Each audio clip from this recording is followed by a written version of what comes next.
Hi, John. Hey Barbara, how's it going? I'm good. I'm so excited to have you today for half an hour. I, I think we all know you're an incredibly busy bee, Yeah, so maybe let's get started right there. Can you, sure. anyone who hasn't had, and I really mean the real pleasure of meeting you or seeing you speak, can you give us a quick introduction to who you are and also to your new venture, Goodery? Sure. Yeah. Thanks so much, Barbara, for the warm intro. Likewise for you. It's been good to get connected. So my name is John Ellison, and I'm an entrepreneur. Obviously not from around these parts in Norfolk. I'm an American lad, and yeah, I've spent the last 12 years or so just kind of stumbling my way from venture to venture, trying to see how I can use technology and design and business as a way to do good in the world. And I failed a lot, a lot of interesting experiences along the way. But slowly over time, started meeting the right people and getting involved with entrepreneurs and tech companies in the Bay Area. And I found myself in rural Norfolk, of all places, married to a lovely English lady who lassoed me all the way here through Israel and India and lots of other places in between. Um, and I'm running two different businesses at the moment. One of them is called The Good Host, and that's a property management company in Norwich. We were doing Airbnb style lets until COVID, and then we kind of shifted to doing key workers and NHS staff as much as we could. And out of The Good Host has arisen this new venture called Goodery, which is a really kind of interesting dynamic thing. What started as a way to try and meet the needs of the people staying in our property by delivering fresh fruit and everyday essentials has turned into this vision to kind of redesign groceries from scratch, such that it's hyperlocal, organic, zero waste, and carbon neutral from the beginning. So that's what I've been working on, and yeah, keen to chat about whatever you feel is appropriate. Yeah, no, I absolutely love it. I mean, you know that I'm a big fan of yours anyhow. Thanks. And you've just recently started vlogging yourself Yeah. as like a daily exercise and giving us insights into your journey. So I'm learning more about you every day at the moment. So That's yeah, cool. yeah, you've set the bar pretty high, John. So what was Okay. it? Local, hyper local, Yep. sustainable, zero waste, Mm. um, zero Emissions. emissions. Yep. Uh, yeah, where did that come from? Where Mm. does the inspiration for it come from? Yeah, that's a great question. Thanks. So I think each of those things are very hard lines that I'm drawing in the sand, and I'm actually getting a lot of pushback from basically everyone saying, "Does it have to be organic? Why can't it just be organic enough? And does it have to be zero emissions? Can't it just be sustainable enough?" And I think I understand all of those sentiments from a kind of practical business perspective, where the intention of an organization is to produce profit. I have found myself in a really blessed position where I can focus first and foremost on purpose and people on the planet. And I can kind of hope that profit comes through that journey as a problem solving exercise. And so, unpicking each of those lines that I've drawn in the sand for me, we started eating organic, and there's this whole journey through basically my wife catching typhoid in India and becoming incredibly unwell, spending years going through testing and a lot of pain, not understanding what was wrong, um, through to realizing that actually the food that she was eating was making her sick. And it wasn't as if the chemicals in traditional agriculture were the cause of it per se. But as soon as we switched to 100% organic and started taking out these triggering elements in her diet, like dairy and gluten and processed foods, suddenly her body started to stabilize and recover. So one week, we were seeing um, loads of different specialists who said, yeah, you probably have Crohn's disease or maybe ulcerative colitis, to the next week meeting a functional doctor who said, try this routine, go organic, remove all the toxins, go really simple, and then suddenly having her energy come back again, her digestion return. And we've been on this process and this journey of really looking at food as a vital ingredient in our day-to-day life that we really value and care about, and that we want to understand and to nurture. And it's no longer a cheap commodity that we just kind of throw on the table. It's something that it's our fuel, it's our life force. And as we started learning more about organic agriculture, we discovered that actually it's not just good for us as humans who consume them, it's also really good for the farmers, because they're not exposed to these really toxic chemicals in high concentrations that are a petrochemical product that is basically a requirement in the traditional agriculture, is to throw a bunch of fertilizer on it, and that disperses the nutrients that the plants need, throw a bunch of glyphosate to kill all the weeds, throw a bunch of insecticide to kill the bugs. It's this continual process of dumping chemicals onto the food supply, and farmers are getting ill. And, so that's the other thing. And kind of the third dimension is that the end result of this intensive industrial agriculture process is that the soil actually dies. And for me, when I first learned that this was happening, I didn't really understand that soil was alive. I just thought soil was dirt. Yes, and suddenly, say? I would go in with the same assumption that soil Yeah. is soil, yeah? Yeah, so if you actually look at soil, it is a living compilation of many microorganisms that are working to break down nutrients from essentially rocks and particulate and aggregate matter into the nutrients that roots can ingest and convert into the things that we need in plants to survive, and that all animals do. And so seeing I think the rate is it's 3 tons per acre of topsoil, the living stuff on the top. That is the most important in this transmission of nutrients. 3 tons per acre is destroyed every single year through traditional farming. And the current estimates suggest that we have 60 harvests left until we run out of topsoil. We cannot grow food without topsoil. Yeah, exactly. So as I was learning all of this, I was like, why is anyone buying food that's grown this crazy way? Why can't we just go organic exclusively? So that's the organic side of it. And that's why I'm drawing such a hard line in the sand, is because if I hear about something that says I've got 60 years left until I've got no more food, I'm kind of worried, because I have a son and I want him to live beyond me being 89 years old.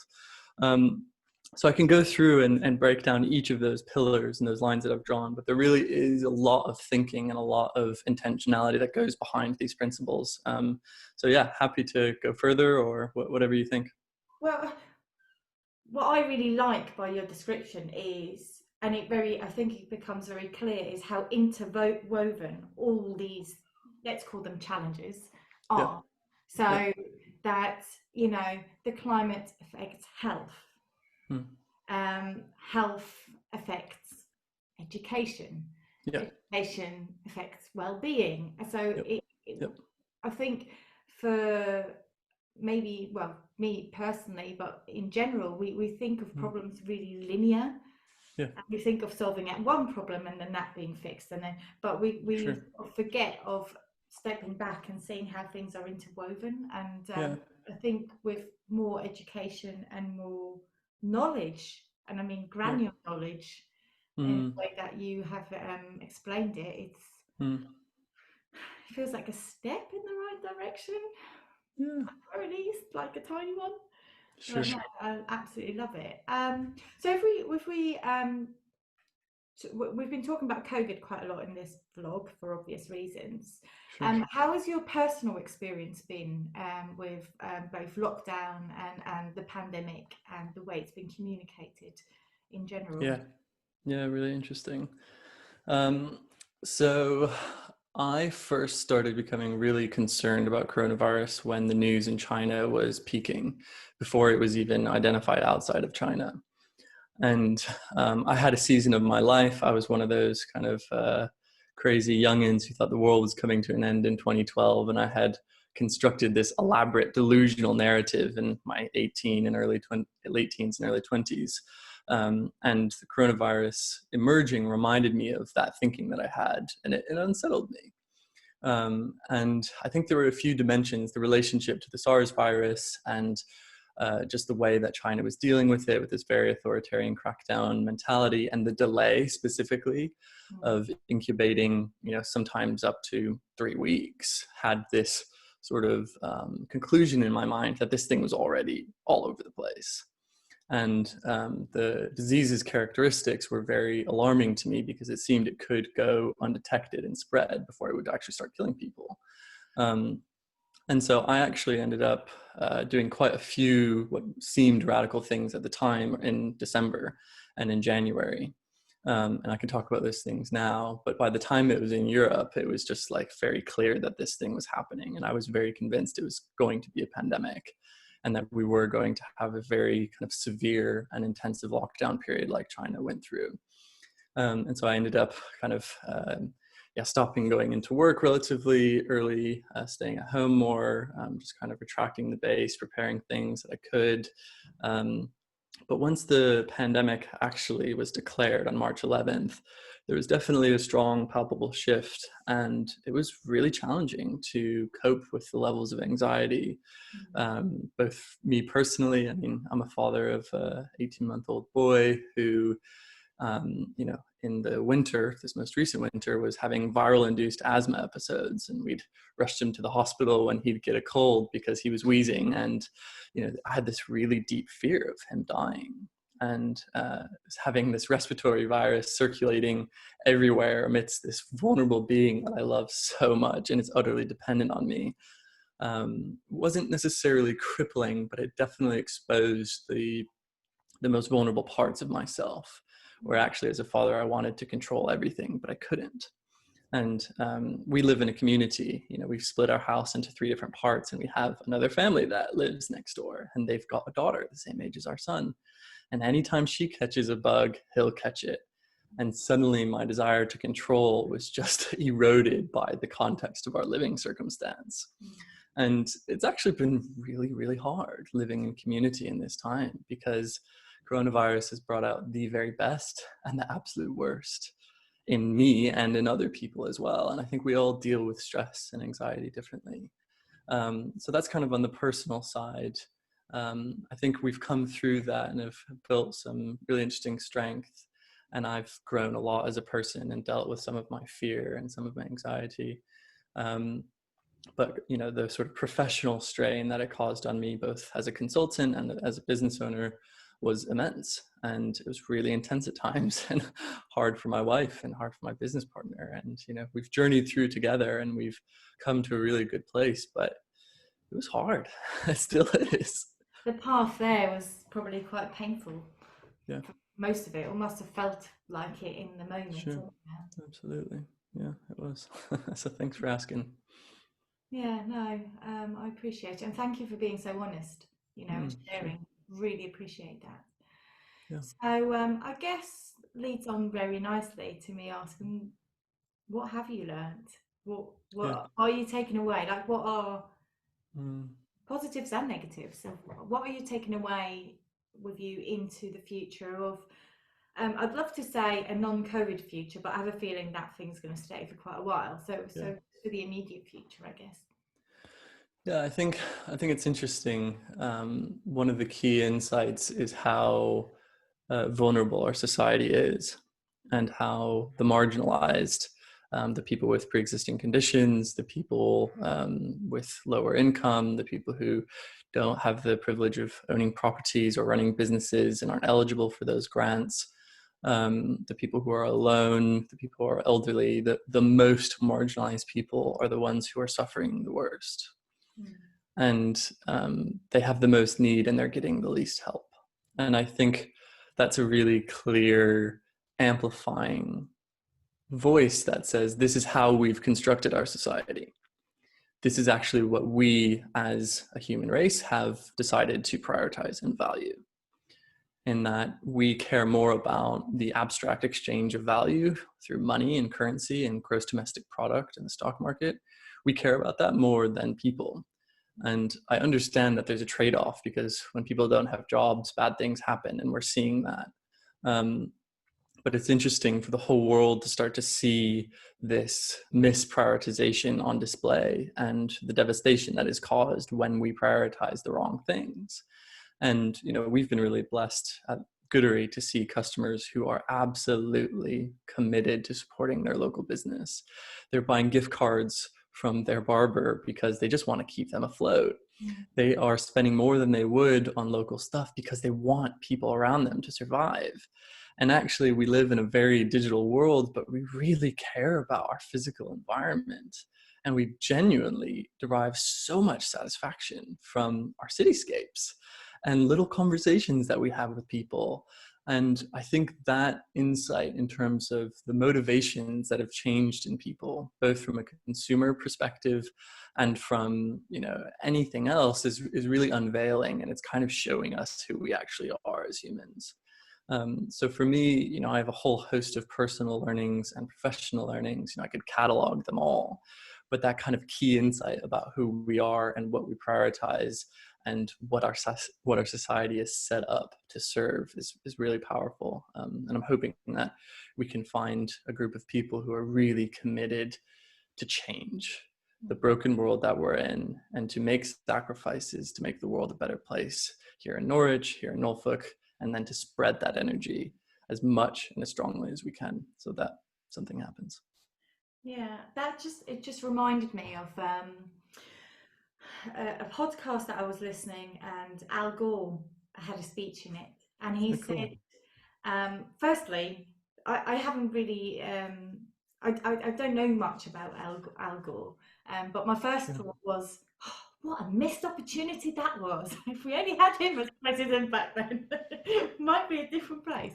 But what he said hit me like a ton of bricks, and in the most positive way possible, because it was one of those days, bad news days. I was consumed by lots of shouting on social media, and I was really losing hope. I was like, on one hand, I'm constantly conflicted between this positive way forward and the opportunity that is there, and then being completely demoralized by human stupidity being repeated over and over again. So I'm finding myself constantly going between the two. But anyhow, what Al Gore said at essence was that, not going to quote dates, but in the 50s, JFK came out, did a speech, and said, in 10 years' time, we are going to go to the moon. 10 years later, they went to the moon.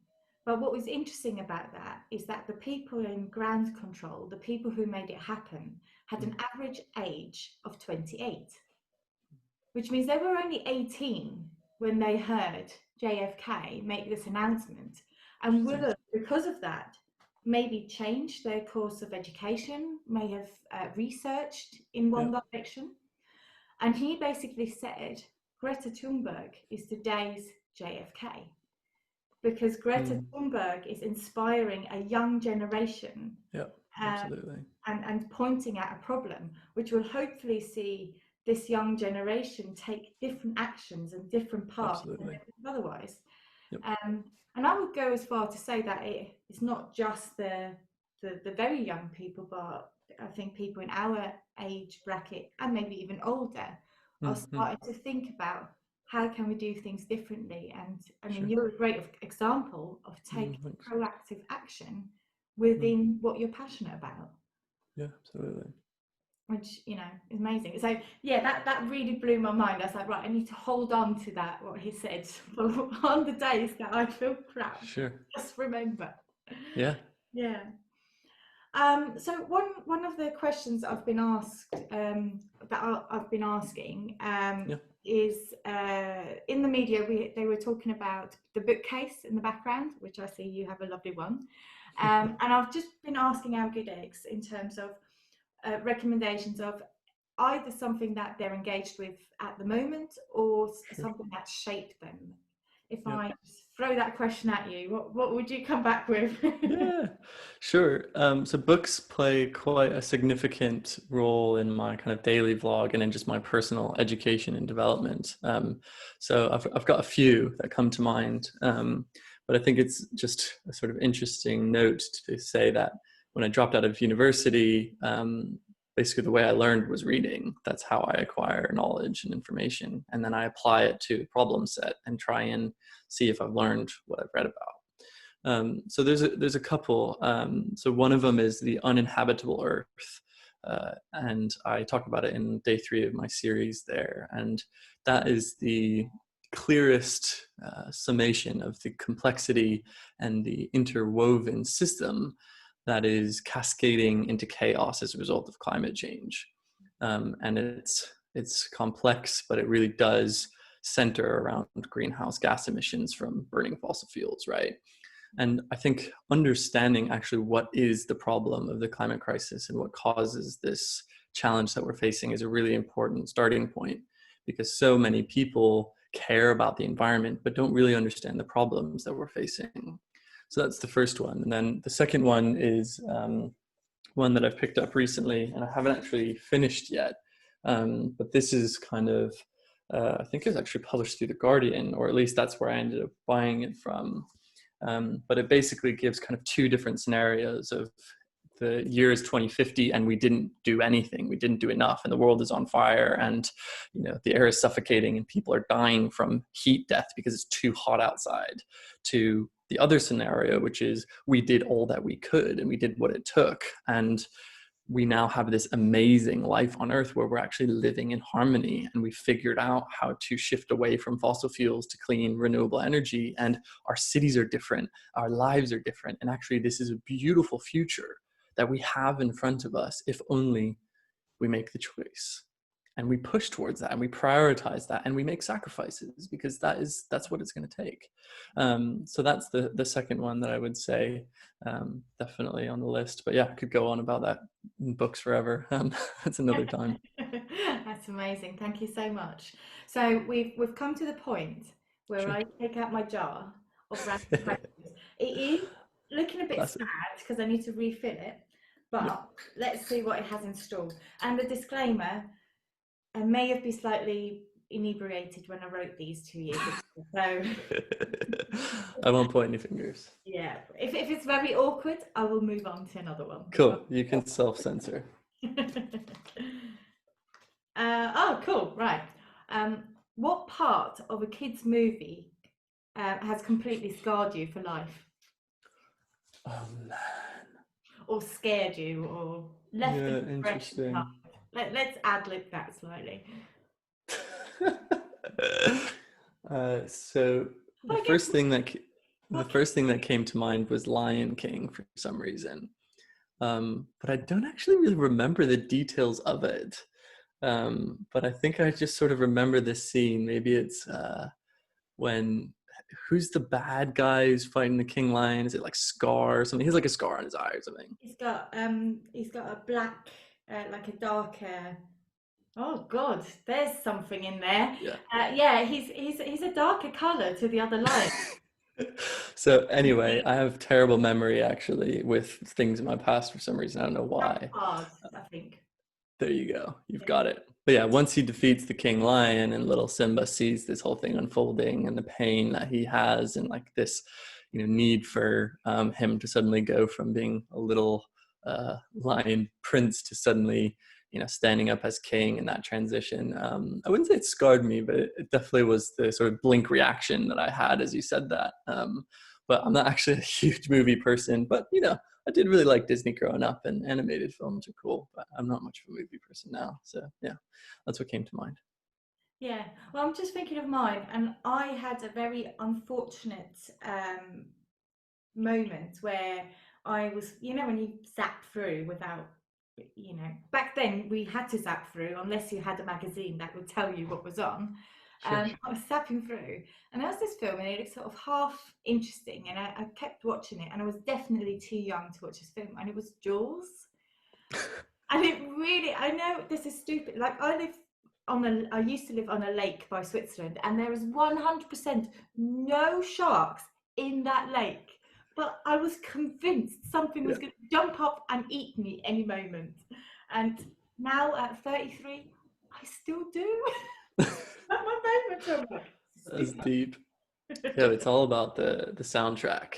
Without the soundtrack, Jaws ain't scary. Very true, very true. Yeah, which, yeah, no, that's amazing. Wow, John, thank you so much you're for welcome. spending Thanks for some having me. time with me and taking time out. And Sure. I will continue following you and keeping an Thanks. close eye out on what you're up to. And I'm really looking forward to seeing how this venture evolves and continues to grow. So, Thanks yeah. so much. And what can we do to support you and all the good things that you're up to? Well, funny that you say that. Actually, you're queuing me up perfectly. So, by the time this goes out, all the members of the Good Eggs will have received a semi-hilarious email because I've been doing these pickled egg tavern virtual events which well that's a loose, but basically saying, you know, if you're not feeling great or you need a chat or you just want to socialize, just hop on and we're here. But no registration, no structure, just to be there. And for the first couple, it seemed appropriate because of where we were in terms of the COVID situation. Because some people, you know, couldn't come up for air, and I didn't want to pester people with loads of emails and stuff and say, come, take place, because it didn't feel appropriate. But at the same time, I wanted to create a space where people could still interact with each other Sure. and chat. But anyhow, the last one was on Tuesday, and it was gorgeous weather outside, and I didn't really think about it, and I logged on, and 7 o'clock came and went, and I thought, 5 past, 10 past. Oh no. I was literally by myself. Oh. And because I wanted to clip, I was actually recording the event anyhow. So I have like 30 minutes of footage of me just sitting there. And at one point, I just burst into fits of laughter because actually it's a really great thing, because it means we don't need this anymore. We've moved on. We're back on track, which also Nice. means I need to start doing my job properly again. And I'm doing lots of development on the Good Eggs. Great. And so I'm putting out a call for everyone who wants to be involved in some more experimental stuff, where Nice. basically the aim is to fail. The aim is to break things. Let's see how far we can push this. But I think it's more appropriate for audiences that are willing to break things. So yeah, register for that. So thank you so much, John, for teeing me up on that. I can now advertise it too. Count me in, Barbara. Thanks so much. You have a lovely rest of your day. Okay, you too. Take care. Bye. Ciao.